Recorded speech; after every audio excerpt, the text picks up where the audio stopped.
বিদেশ থেকে কাজের অর্ডার না আসায় সাভারের আশুলিয়ায় বন্ধ হয়ে গেল বার্ডস গ্রুপের 4টি তৈরি পোশাক কারখানা। সকালে কারখানা 4টির গেটের সামনে অনির্দিষ্টকালের জন্য বন্ধের নোটিশ টাঙিয়ে দেন মালিকপক্ষ। এতে বেকার হয়ে পড়েছেন কয়েক হাজার শ্রমিক।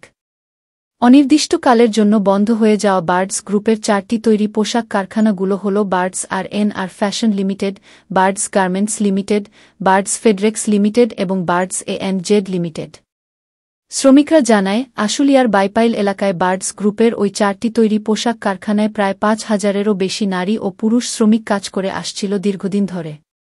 পরে রাশিয়া-ইউক্রেন যুদ্ধ ও বৈশ্বিক অর্থনৈতিক মন্দার কারণে ধারাবাহিক লোকসাসের মুখে আজ শ্রমিকদের না জানিয়ে কারখানাগুলো অনির্দিষ্টকালের জন্য বন্ধ ঘোষণা করেন।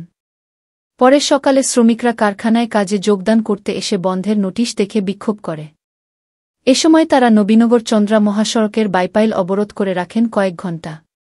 পরে পুলিশ এসে রাস্তা থেকে শ্রমিকদের সরিয়ে দেয়। এ ঘটনায় মহাসড়কটিতে তীব্র যানজট দেখা দিয়েছে। শ্রমিকদের বেতন বোনাস না দিয়ে কারখানাগুলো বন্ধ করায় বিপাকে পড়েছেন তারা। কারখানা কর্তৃপক্ষ জানায়, আবারও কাজের অর্ডার আসলে কারখানাগুলো খুলে দেওয়া হবে। অপরদিকে ঢাকার ধামরাইয়ের ঢুলিভিটা এলাকায় একমি ল্যাবরেটরিজ লিমিটেড কারখানার শ্রমিকরা বেতন বৃদ্ধির দাবিতে বিক্ষোভ মিছিল করেছে শ্রমিকরা। এ সময় কারখানাটির সামনে এখনও বিক্ষুব্ধ শ্রমিকরা অবস্থানে রয়েছে।